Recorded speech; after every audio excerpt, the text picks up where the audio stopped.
The sun was shining brightly over the busy city streets as Jamal, a young black boy, walked down the sidewalk. His backpack hung loosely over one shoulder, its straps worn and frayed from years of use. He was in a carefree mood, his thoughts preoccupied with the fun he planned to have with his friends at the park. The laughter of children echoed from a nearby yard, and the hum of passing cars filled the air. Jamal didn't pay much attention to the activity around him. His mind focused solely on the simple joys of the day. The park had always been his sanctuary, a place where he could forget the stress of life and just be a kid. He quickened his pace, imagining his friends already waiting for him by their favorite bench. Jamal was excited for the games they'd play: football, tag, or maybe a good old-fashioned race. As he walked, his thoughts swirled around the excitement of the day, and the world around him seemed to fade away. But just a few steps ahead, a young police officer stood in the doorway of a small corner store, talking to the owner about a reported petty theft.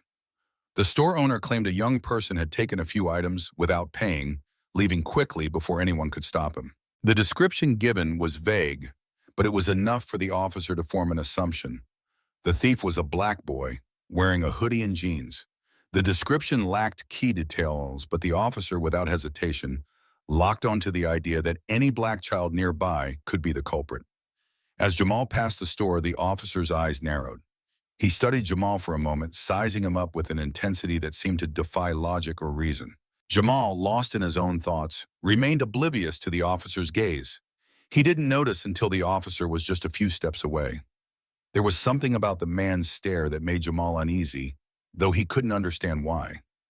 His pace slowed, a growing feeling of confusion settling over him.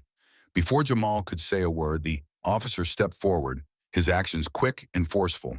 The officer's hand shot to his belt, and within seconds, a can of pepper spray was in his grip. Jamal didn't have time to react before the officer raised the spray and aimed it directly at his face. A sharp sting filled his senses as the burning liquid struck his eyes. The world around him blurred as the pain spread, his vision obscured by a mix of tears and the spray residue. He cried out, his hands instinctively flying to his face, but the more he wiped, the more intense the pain became. Jamal stumbled back, trying to shake the stinging sensation from his eyes. His backpack slipped from his shoulder, hitting the ground with a soft thud. He could barely see, the blinding pain clouding his every thought. Fear and confusion gripped him. He didn't understand why the officer had attacked him or what he had done wrong. Panic took hold as he gasped for breath, clutching at his face in desperate attempts to alleviate the burning. The officer, unmoved by Jamal's distress, stepped forward with no hint of compassion. His hand shot out, grabbing Jamal roughly by the arm, yanking him toward the patrol car parked on the side of the road. Jamal's legs were weak, his body trembling from both pain and fear. He struggled to keep up, each step feeling heavier than the last. His heart raced as the officer dragged him along, his pleas ignored. The world around him seemed to blur as he focused only on the pain in his eyes and the harsh grip on his arm. Passers-by on the street glanced at the scene, some with concern, others with indifference. No one intervened. The officer's authority loomed large, and Jamal's protests were drowned out by the indifference of those around him. As they neared the patrol car, Jamal's heart sank. How had his simple walk to the park turned into a nightmare? "Please," Jamal managed to choke out, his voice trembling. "I didn't do anything wrong." The officer ignored him, pushing him toward the car with renewed force. Jamal's legs buckled slightly, but the officer showed no sign of slowing. His cold hands pushed Jamal into the back seat, the door slamming shut with an echo that made Jamal jump. The officer circled the car, climbed into the driver's seat, and without a word started the engine. Jamal, still reeling from the assault, sat hunched in the back seat, his eyes still burning. His chest heaved with sobs as the patrol car pulled away. He was scared, confused, and alone, unsure of where they were going or what awaited him at the station. All he knew was that his world had been turned upside down in the span of just a few minutes. The ride to the police station felt endless, each second stretching into eternity. Jamal's face still stung, and his mind raced with questions that had no answers. How had this happened? Why had the officer targeted him? He clung to the only thing he could understand. He hadn't done anything wrong. When they arrived at the station, the officer pulled Jamal roughly from the car, dragging him inside with the same cold indifference he had shown on the street. Jamal's vision was still blurred. his face red and swollen from the pepper spray. His steps were slow, and every movement felt like it took more energy than he had left. The officer pushed him into a small, dimly lit room, the harsh fluorescent lights flickering above. Jamal was shoved into a chair, the metal legs scraping against the floor with an uncomfortable screech. The officer didn't offer an apology, nor any words of comfort. Instead, he turned, leaving Jamal alone to process what had just happened. Jamal sat there trembling, the reality of his situation sinking in. The room felt colder than it should have, the silence pressing in on him. The minutes stretched on, each one more suffocating than the last. As he sat there struggling to understand why this was happening to him, the door opened and another officer walked in. This officer was different. His expression softened as he saw Jamal sitting there, his face still blotchy and tear-streaked. Something in his gaze shifted, a recognition sparking in his eyes. He spoke gently, his voice carrying an air of care that was completely absent from the previous officers.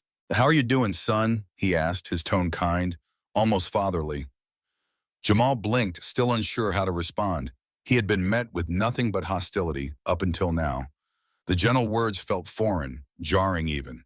He opened his mouth, but before he could speak, the first officer who had brought him in stepped forward, eager to present his case. "This boy," the junior officer began, gesturing to Jamal, "was caught stealing from the store across the street."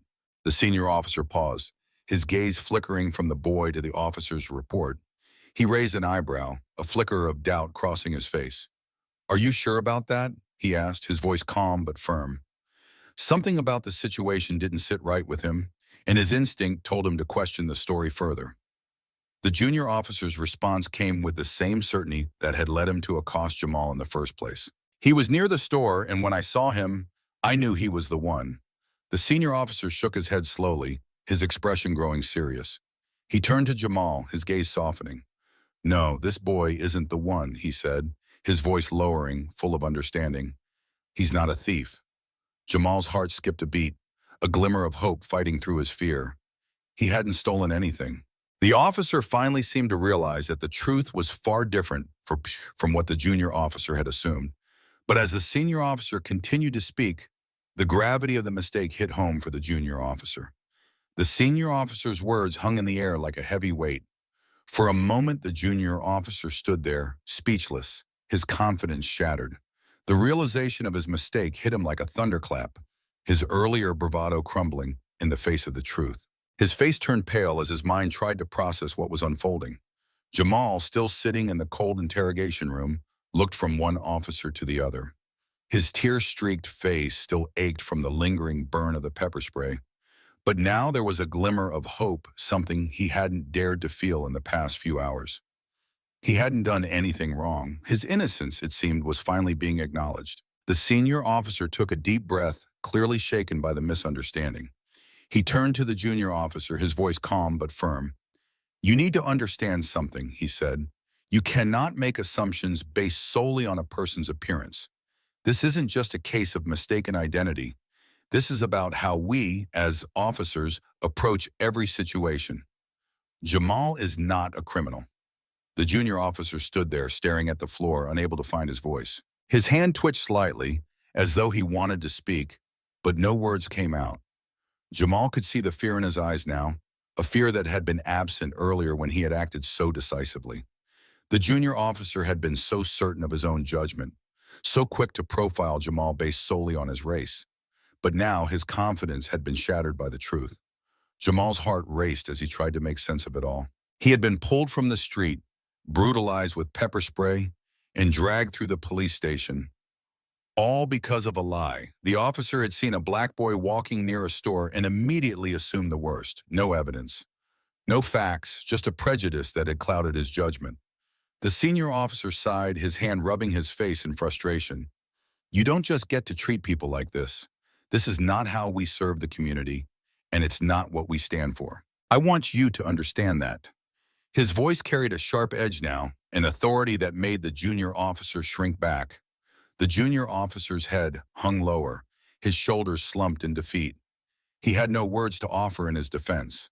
Turning to Jamal, the senior officer's tone softened once more. "I'm sorry you had to go through this," he said, his voice steady. This should never have happened.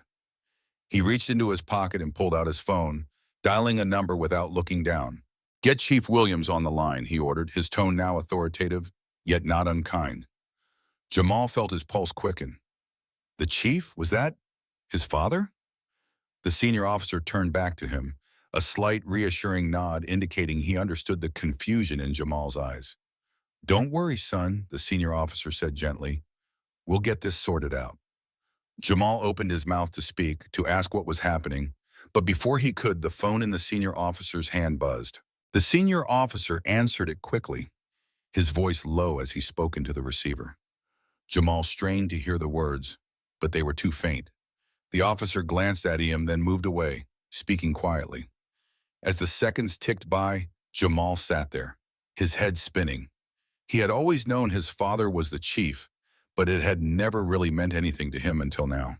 He never imagined that his connection to his father could mean the difference between justice and injustice in this moment. Would the chief even be able to help him?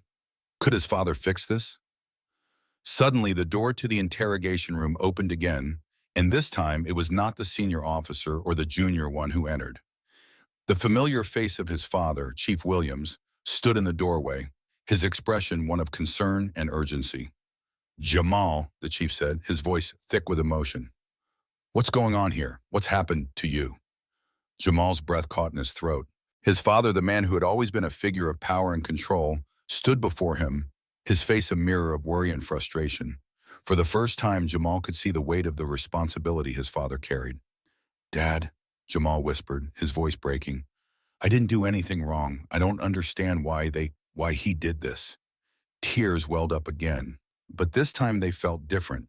They weren't just tears of fear or confusion. They were tears of relief that his father was here, that someone who understood him, who knew him, was finally standing in front of him. Chief Williams stepped forward, his eyes softening as he reached out to place a hand on Jamal's shoulder. "I know, son," he said quietly. "I know. And this will be taken care of. No one should have done this to you. We're going to make sure the right thing is done here." The junior officer, who had been standing by in silence, shifted uncomfortably as the senior officer stepped toward him. The weight of the situation was sinking in, and there was no escaping it now. The truth had come to light. "I'm sorry," the junior officer muttered, his voice barely audible. "I made a mistake. I shouldn't have." The senior officer cut him off, his voice cold but not unkind. "You'll be hearing from internal affairs," he said firmly. "This isn't just about one mistake. This is about accountability. It's about what happens when you act on assumptions instead of facts. Your behavior today doesn't just affect Jamal. It reflects on all of us as officers." The junior officer stood still, his face pale, as his world crumbled. He had acted rashly, based on nothing but bias, and now the consequences were unfolding in front of him. Jamal's father, Chief Williams, was no longer just a figurehead. He was a symbol of authority, standing in the doorway, demanding accountability for his son's suffering. The silence in the room was thick, but it wasn't uncomfortable. It was the silence of realization, of the weight of truth settling over the room. Jamal was still trembling, but now there was something different in his gaze. He wasn't just a frightened boy in a cold interrogation room anymore. He was a son who had been wronged, and he wasn't going to let that stand. The senior officer stepped back, nodding at the chief. "We'll make sure this never happens again, Chief," he said. Jamal's father didn't respond immediately. Instead, he turned to Jamal, his eyes softening. "I'm proud of you, son. This shouldn't have happened, but we'll make sure it's right." Jamal felt a surge of emotion well up inside him. For the first time in hours, he felt something resembling hope. His father was here, and he was going to fight for him. The injustice he had suffered wouldn't be forgotten, and it wouldn't go unchallenged. This wasn't over. Not by a long shot. The air in the room felt charged as Chief Williams stood beside Jamal, his presence as commanding as it had ever been. The junior officer, still standing near the door, shifted uncomfortably, his earlier confidence now a distant memory. The senior officer, who had seen the error of the junior officer's ways, nodded once more to the chief before stepping out, leaving the room to breathe in the tension that now filled the space. Jamal, his eyes still red and swollen from the pepper spray, sat in silence for a moment, his hands trembling slightly in his lap. His father's protective presence was a source of comfort, but it didn't erase the pain of what had just happened. The confusion, the terror, and the sense of betrayal still lingered in his chest. "Dad, I don't understand," Jamal finally spoke, his voice raw and uncertain. "I didn't do anything wrong. Why did he just—" "I know, son," Chief Williams interrupted, his voice soft yet firm. He sat down beside Jamal, his hand gently resting on his shoulder, a quiet gesture of reassurance. "It's not your fault. None of this is your fault." His words carried weight, a father's promise to protect his child no matter the cost. The chief's gaze shifted toward the door where the junior officer had been moments before. He exhaled a deep sigh that seemed to carry all the weight of years of frustration, of trying to balance his duty as a police officer with the reality of being a black father in a world where his son was not always seen as just that, a son, a child. "This isn't just about a mistake, Jamal," Chief Williams said, his voice low. "This is about something much bigger. It's about the way some people look at us, the assumptions they make because of the color of our skin. I've been fighting this system for years, trying to make it better. But it's not enough to just change policies or make speeches. We have to change hearts. We have to change the way people think."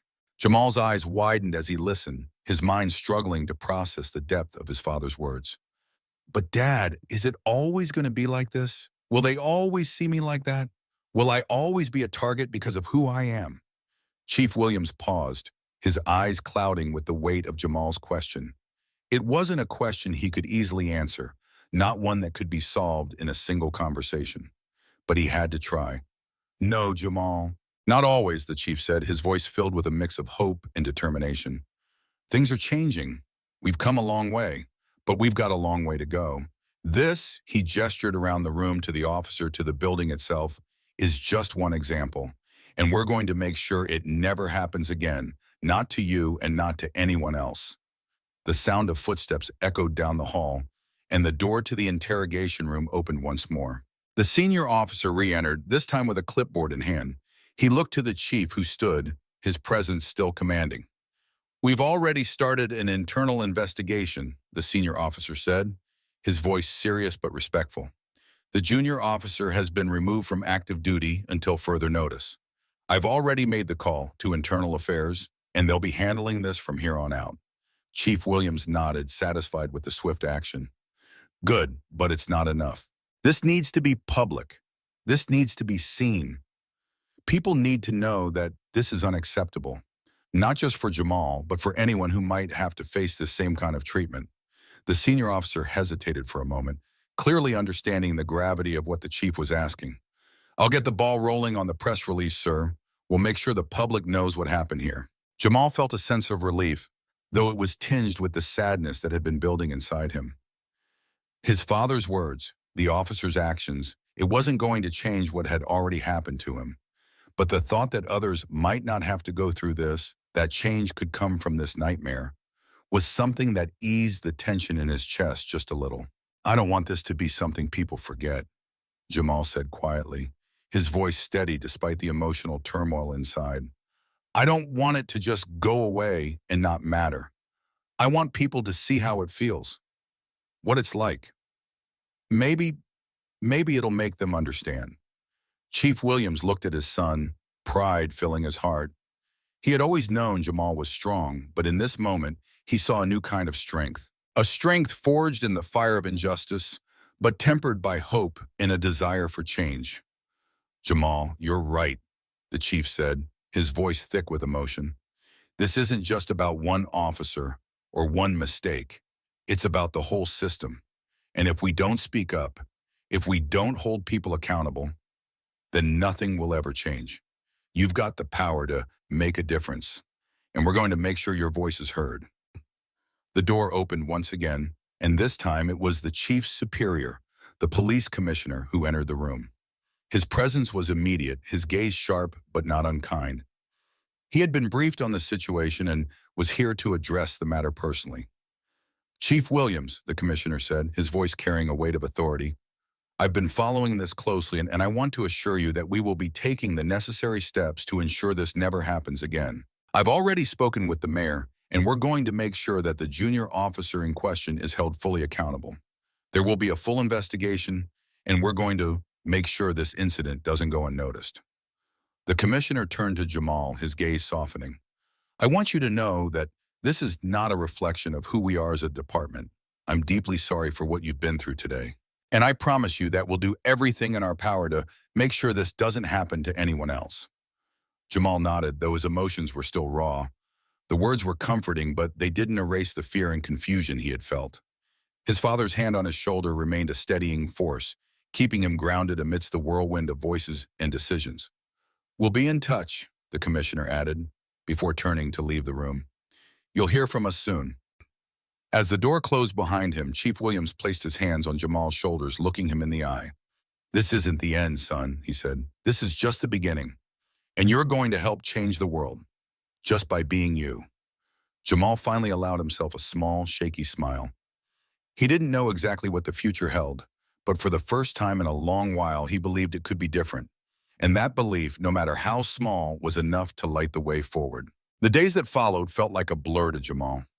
Every time he closed his eyes, he was haunted by the images of the officer's face, cold, judgmental, and unyielding. But now, in the aftermath, there was a faint glimmer of hope. The weight of what had happened was slowly starting to sink in. The injustice he had suffered wasn't going to be swept under the rug. His father, Chief Williams, had made sure of that. Jamal was taken to the police station the following day to give his statement. The senior officer who had intervened was there to ensure everything was handled with transparency. His father's influence was undeniable, but the fact that the senior officer had taken it upon himself to correct the situation spoke volumes about the sincerity of the department's intent to rectify the wrongs. When Jamal entered the office to provide his testimony, the room was quiet, the atmosphere thick with anticipation. He had always been a quiet kid, never one for attention, but today felt different. Today, he was the one whose voice mattered. He had something to say, and the world needed to listen. As Jamal sat in the small, sterile room, he glanced at the notepad in front of him, unsure where to begin. His fingers traced the edge of the paper, the coolness of it a stark contrast to the burning frustration still simmering in his chest. The senior officer sat across from him, the lines of his face soft but firm, showing genuine concern for what had happened. Take your time, the officer said kindly. We want to hear your side of the story. What happened to you matters. Jamal swallowed hard, his throat dry. For a long moment he was quiet, reflecting on the events that had turned his world upside down. He thought about his father's words, the promise that justice would be done. He thought about the officer's face, the way he had assumed that Jamal was guilty simply because of his appearance. Finally, Jamal spoke, his voice shaking at first. It all happened so fast. I didn't even know what was going on when he started following me. I was just walking to the park like I do every day. But then he just sprayed me. I didn't even know what hit me. My eyes burned and I couldn't see anything. I dropped my backpack, but I couldn't even think straight. I didn't know why it was happening. I didn't do anything. The officer's expression softened as Jamal's voice cracked, his emotions coming to the surface. He wasn't just recalling a traumatic event, he was reliving it. I was just walking, Jamal continued, his hands trembling in his lap. I didn't even know that store was there. I didn't know anything about what had happened. But he didn't care. He just saw me and decided I was the one. I don't even know why I was the one. But he didn't give me a chance to explain. I didn't do anything wrong. The senior officer nodded slowly, his expression understanding. I'm so sorry you had to go through this, and we're going to make sure it doesn't happen again. Jamal's eyes misted over, his chest tightening with a mix of anger and relief. I just don't get it. How could someone treat me like that? Why didn't anyone stop him? No one said anything. Everyone just watched as it happened. The officer sighed, his face hardening with resolve. We'll make sure people understand that silence is not acceptable. We can't change what happened, but we can make sure no one else has to face the same thing. We'll make sure you're heard. Jamal nodded, his heart heavy, but his voice gaining strength. I just want the truth to come out. I don't want anyone else to go through this. No one should have to feel like this. As the meeting came to an end, the senior officer promised Jamal that the police department was committed to reform. He would be involved in the process moving forward, a symbol of accountability and change. Jamal had seen how powerful a single voice could be. He wasn't just a victim of a system that had failed him. He was a catalyst for that system's transformation. Jamal's father, Chief Williams, stood outside the room waiting for him. As Jamal emerged, his father placed a strong hand on his shoulder. The pride in his eyes was clear, but there was also an undeniable sadness. He knew how much this had affected his son, how deeply the incident had cut into the trust Jamal had in the very system his father had worked so hard to be a part of. "I'm proud of you, Jamal," his father said softly. "What you've done here, what you're doing, it's more than just about this moment. It's about making sure things change. Not just for you, but for everyone who's been hurt by this kind of injustice. This fight doesn't end today. It won't end for a long time. But I promise you, we'll fight until it does." Jamal looked up at his father, his eyes still red from the tears and the sting of the past few days, but now with a sense of determination. He had never felt more empowered than he did in this moment. He knew the road ahead would be difficult, but with his father by his side, he believed they could make a real difference. "I'll fight too, Dad," Jamal said, his voice steady now, the fear beginning to fade into something stronger, something more resolute. "We'll make sure no one forgets what happened. We'll make sure this stops." And with those words, a new sense of purpose blossomed inside Jamal. He wasn't just a victim anymore. He was a voice for the voiceless, a force for change in a world that often overlooked those who were the most vulnerable. The battle was just beginning, but for the first time, Jamal felt like he could win. Days later, Jamal's story made headlines. The police department, under the weight of the public outcry, had no choice but to take immediate action. The junior officer who had assaulted Jamal was placed under investigation by Internal Affairs, and his actions became the focal point of a broader conversation about racial profiling and police accountability. The press release issued by the department was unflinching in its condemnation of the officer's behavior, and for the first time in a long time, the voices of the community were heard. The story became a rallying cry for those who had experienced similar injustices. Protests erupted in cities across the country, demanding change within law enforcement and calling for greater transparency and accountability. But amidst the unrest, there was a growing sense of hope. People were starting to believe that things could be different. Jamal's father, Chief Williams, had led the charge for reform, but it was Jamal's courage that had sparked the fire. His willingness to stand up, to speak his truth, and to push for justice had made all the difference. His bravery was a reminder that even in the face of adversity, there was always power in the truth. Jamal wasn't just a victim of a broken system anymore. He was a part of the solution, and he knew that his fight was far from over. The weeks following the announcement of the investigation and the public outcry saw Jamal's life change in ways he had never expected. He had gone from being an ordinary teenager, walking to the park and dreaming of carefree afternoons, to a symbol of justice, a catalyst for the movement to reform a broken system. At school, people approached him with different looks, some with admiration, others with curiosity. He had become a face that represented more than just one incident. He had become the embodiment of change that many had hoped for but never thought possible. Jamal tried to stay grounded. He still wanted to be a kid. He still wanted to play basketball with his friends and have fun without constantly being reminded of the injustice he had faced. But with each passing day, the weight of his newfound responsibility pressed heavier on his shoulders. His father had been right. This wasn't just about what happened to him. It was about what could happen for others in the future. It was about being the spark that lit a fire of change that could ripple through the entire community and beyond. One afternoon after school, Jamal sat down with his father in the living room. The house was quiet, save for the soft hum of the refrigerator and the occasional creak of the floorboards as they settled. His father had been working late again, processing the aftermath of the case, but he made time to check in with his son. "How are you holding up?" Chief Williams asked, his voice steady but full of concern. He had seen the toll this had taken on Jamal. His son, who had always been so quiet and reserved, had been thrust into the spotlight, his face now seen on TV screens across the nation. Jamal leaned back against the couch, running his fingers through his hair, a tired but thoughtful look on his face. "I don't know, Dad," he said softly. "Some days it feels like everything is changing, but at the same time it's like nothing's really changing. You know?" Chief Williams nodded. He understood exactly what his son meant. The weight of systemic change didn't happen overnight. He had spent his career fighting for justice, Yet the progress always felt too slow, too complicated. The fight wasn't easy, but it was necessary. "You're right," Chief Williams said, his voice firm. "Change doesn't come easy, but the fact that you're here speaking out is what matters. The way you handled everything, Jamal, your strength, your courage, it's making an impact. You're inspiring people to take action. You might not see it now, but every single person who speaks out, who stands up for what's right, is helping move us closer to the world we want to see."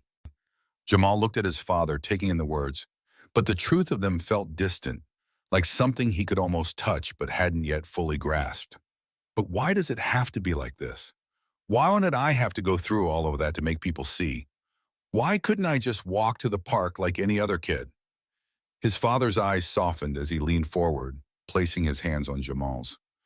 "Because, son, the world isn't always fair, and sometimes we have to be the ones to make it fair. It's not right that you had to go through what you did, and no one should have to face that again. But the fact that you're willing to speak out means you're already doing something that will change lives. You're fighting the fight that needs to be fought. It's not going to be easy, but it's worth it." Jamal absorbed his father's words, a sense of resolve starting to fill him.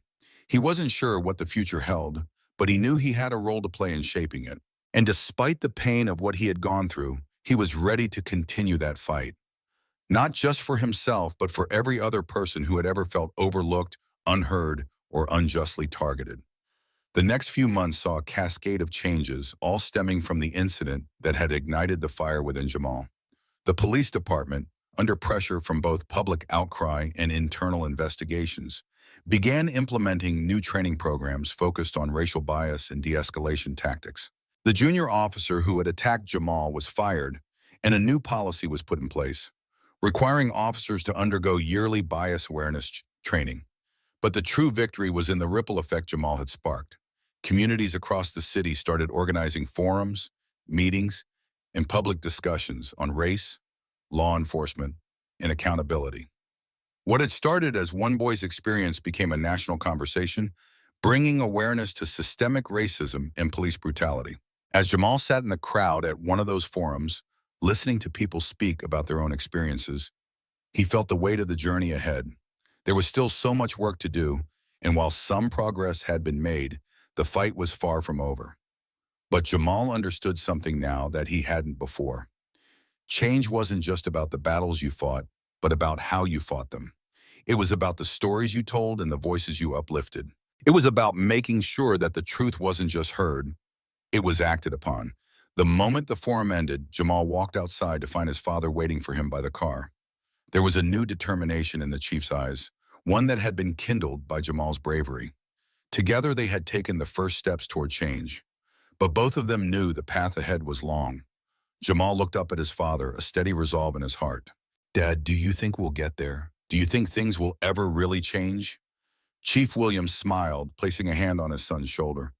"I don't know, son, but I know one thing for sure. As long as you're in this fight, I believe we're going to get there." And in that moment, Jamal realized that he wasn't just walking toward a park anymore. He was walking towards something much bigger, a world where justice wasn't a rare exception, but a guaranteed right for everyone. And no matter how long it took, he was going to help make that world a reality. The story of Jamal's bravery spread far and wide, reaching corners of the country where the fight for equality had been raging for generations. His voice had become a part of the larger movement for justice, his determination, his courage, and his resilience reminding others that even in the face of injustice, change was possible. Jamal's story wasn't just about one boy's struggle. It was about the transformation of a community, of a nation, and of the world. And that transformation was just beginning.